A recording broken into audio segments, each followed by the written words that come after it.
Hello friends, welcome back to my channel. तो दोस्तों, geography of India में हम लोग इकोनॉमिक ज्योग्राफी का पार्ट कवर कर रहे हैं, जिसमें आज हम लोग पढ़ेंगे distribution of petroleum and mineral oil.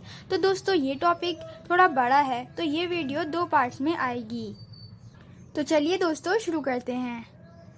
So friends, video का पहला पार्ट शुरू करते हैं, जिसमें हम लोग सबसे पहले पढ़ेंगे इसका थोड़ा सा introduction. Petroleum and mineral oil. Petra का मतलब होता है रॉक और ओलियम का मतलब होता है ऑयल। तो इन दोनों को अगर कंबाइन कर दिया जाए तो बनता है रॉक ऑयल। पेट्रोलियम और mineral oil is obtain from sedimentary rocks of the earth. तो दोस्तों, सेडिमेंट्री रॉक्स जो होते हैं अर्थ के अंदर, उन्हीं सेडिमेंट्री रॉक्स में ये ऑयल मौजूद होता है। Petroleum fuels on burning gives little smoke and leaves no ash, so they are better than coal. तो दोस्तों, जब हम पेट्रोलियम को बर्न करते हैं तो उसमें बहुत कम स्मोक निकलता है और ना ही उसमें ऐश क्रिएट होती है। तो दोस्तों, ये हर हाल में कोल से बेटर हुआ, क्योंकि कोल को अगर बर्न किया जाए तो उसमें बहुत ज़्यादा स्मोक निकलता है और ऐश भी क्रिएट होती है, जिसकी वजह से वो बिल्कुल भी अच्छा फ्यूल नहीं माना जाता। दोस्तों, अब पढ़ते हैं constituents of petroleum and mineral oil. मतलब मिनरल ऑयल और पेट्रोलियम में क्या क्या चीज़ें होती हैं। 90 to 95% हाइड्रोकार्बन्स। तो दोस्तों, 90 to 95% हाइड्रोकार्बन्स होते हैं। 5 to 10% of organic compounds containing oxygen, nitrogen, sulphur and traces of organometallic compounds. तो दोस्तों, 5 से 10% ऑर्गेनिक कंपाउंड्स होते हैं, जिसमें कि ऑक्सीजन, नाइट्रोजन, सल्फर और कुछ ऑर्गेनोमेटेलिक कंपाउंड्स के ट्रेसेस पाए जाते हैं। तो दोस्तों, अगला टॉपिक है formation of petroleum and mineral oil. All sedimentary rocks do not contain oil. तो दोस्तों, सारे सेडिमेंट्री रॉक्स में ऑयल नहीं होता। And oil reservoir must have 3 prerequisites condition. So friends, जो ऑयल रिजर्वॉयर होता है उसकी 3 प्री रिक्वायरिस्टिक कंडीशंस होती हैं, जिनको देख के पता लगाया जा सकता है कि यहाँ पर ऑयल प्रेजेंट होगा। तो दोस्तों, सबसे पहले आती है porosity, tiny gaps in soil. तो दोस्तों, पोरोसिटी का मतलब होता है कि गैप्स होना सॉइल के अंदर, छोटे छोटे गैप्स को हम पोरोसिटी बोलते हैं। So as to accommodate sufficiently large amount of oil. तो दोस्तों, उनमें जो है ऑयल अकोमोडेट हो जाता है, मतलब जमा हो जाता है। परमिएबिलिटी, अलोइंग लिक्विड्स और gases to pass through it. तो दोस्तों, परमिएबिलिटी का मतलब होता है वो प्रॉपर्टी जो कि लिक्विड और गैसेस को पास करा सकती है टू डिस्चार्ज ऑयल एंड और gas when well have been drilled. तो दोस्तों, जब गड्ढा खोदा जाता है तो उसमें से ऑयल और गैस पास हो सके, उसी प्रॉपर्टी को परमिएबिलिटी कहा जाता है। द प्रोसेस सैंडस्टोन बेड्स और Fresh limestone containing oil should be kept below by impervision beds, not allowing fluid to pass through। तो दोस्तों, सैंडस्टोन का जो बेड होता है उसको कवर कर दिया जाता है इम्परविजन बेड्स से, क्योंकि दोस्तों सैंडस्टोन में जो ये सैंडस्टोन्स होते हैं उनमें ऑयल होता है और उसको इम्परविजन बेड से कवर कर दिया जाता है, ताकि ऑयल जो है, जो लिक्विड है वहाँ पर फ्लूइड, वो पास ना हो जाए, वो निकल ना जाए, लीक ना करे।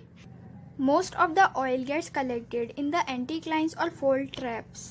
सो फ्रेंड्स, ज़्यादातर जो ऑयल होता है वो एंटीक्लाइन पर जो है अकोमोडेट हो जाता है। तो दोस्तों, इस तरह के जो फिजिकल फीचर्स होते हैं उनकी इस पोजीशन को एंटीक्लाइन कहा जाता है और इस पोजीशन को सिंक्लाइन। तो इस जगह पर ज़्यादा से ज़्यादा ऑयल का डिपोजिशन होता है। और दोस्तों, अगर दूसरी बात करें तो है एक फोल्ड की। तो दोस्तों, ये एक फोल्ड की पिक्चर को दिखा रहा है। तो ये फोल्ड है और यहाँ पर जो है ऑयल, रॉक ऑयल जो है वो एकोमोडेट हो जाता है फॉल्ट क्रिएट होने की वजह से।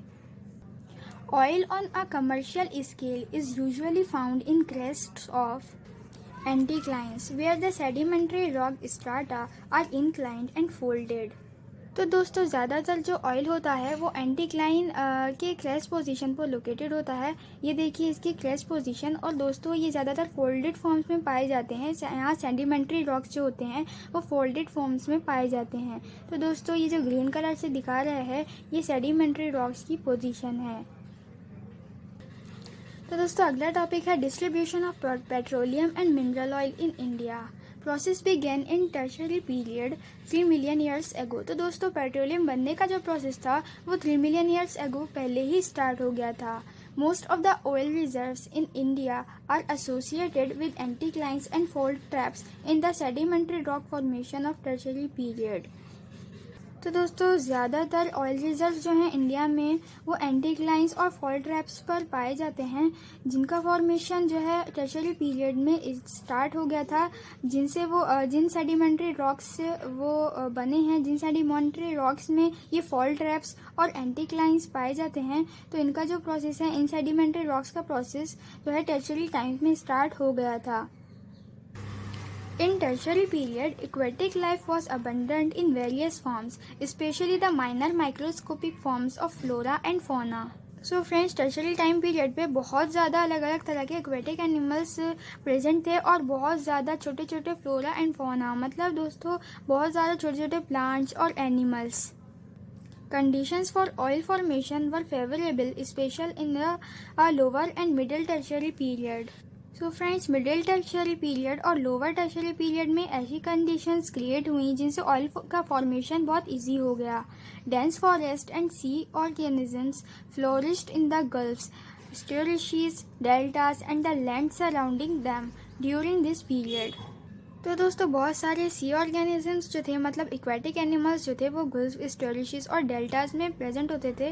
तो दोस्तों और डेल्टास में बहुत सारे डेंस फॉरेस्ट भी प्रेजेंट होते थे और उनके चारों तरफ ज़मीन होती थी, जिसकी वजह से जब उनका डिकम्पोजिशन हुआ तो वो सारे जो एनिमल्स थे जिनका जो डिकम्पोज हो चुके थे वो ज़मीन में नीचे की तरफ दबते चले गए और ट्रांसफॉर्म होते चले गए।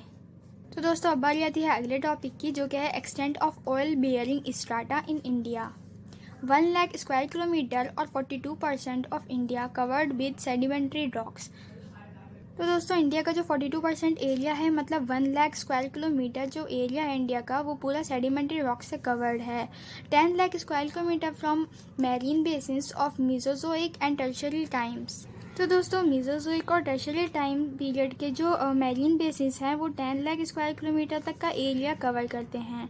Total continental shelf of probable oil bearing rocks amount to 2 lakh square kilometre. तो फ्रेंड्स, अगर कॉन्टिनेंट की बात करें तो पूरी जो कॉन्टिनेंटल बेल्ट है जिसमें ऑयल प्रेजेंट होता है, जो रॉक्स की जो बेल्ट है वो पूरा 2 लाख स्क्वायर किलोमीटर का एरिया कवर करती है। The total sedimentary area including both on शोर एंड ऑफ शोर comprises 27 बेसिन्स।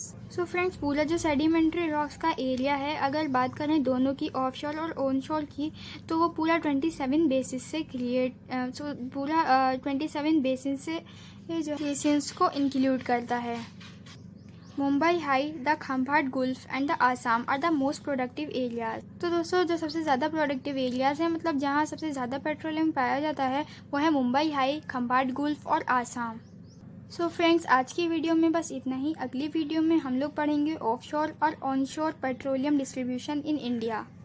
आई होप कि आपको इसका इंट्रोडक्शन समझ में आया होगा। अगर आपको ये वीडियो पसंद आई हो तो प्लीज़ लाइक करिए और सब्सक्राइब करिए मेरे चैनल को, और साथ ही बेल आइकन को प्रेस करिए ताकि आपको मेरी अपलोडेड वीडियो सबसे पहले मिल सकें।